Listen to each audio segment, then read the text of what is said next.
ഇന്ന് ഞാൻ വന്നിട്ടുള്ളത് കൊറിയൻ ഗാർലിക് നൂഡിൽസിൻ്റെ റെസിപ്പി ആയിട്ടാണ്. വളരെ സിമ്പിൾ റെഡിയാക്കാൻ. അതിനായിട്ട് 2 പൊട്ടാറ്റോ തൊലിയെ കളഞ്ഞിട്ട് കഴുകിയിട്ട് കട്ട് ചെയ്തിട്ട് ആവിയിൽ വേവിക്കാൻ വെച്ച് കൊടുത്തിട്ടുണ്ട്.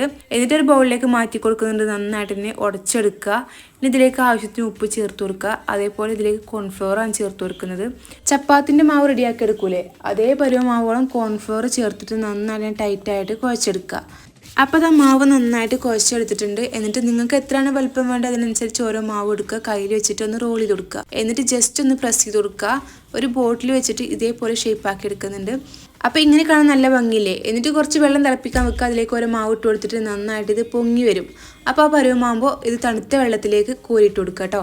ഒരു പാനിലേക്ക് കുറച്ച് ഓയിൽ, വെളുത്തുള്ളി, വലിയ ഉള്ളി, കുറച്ച് സോയാ സോസും ടൊമാറ്റോ സോസും അതേപോലെ ചില്ലി ഫ്ലെക്സും റെഡ് ചില്ലി പൗഡറും മല്ലിയിലിട്ട് മിക്സ് ആക്കി കൊടുക്കുക. എന്നിട്ട് നേരത്തെ റെഡിയാക്കി വെച്ച പൊട്ടാറ്റോൻ്റെ നൂഡിൽസ് ഇട്ട് കൊടുക്കുക.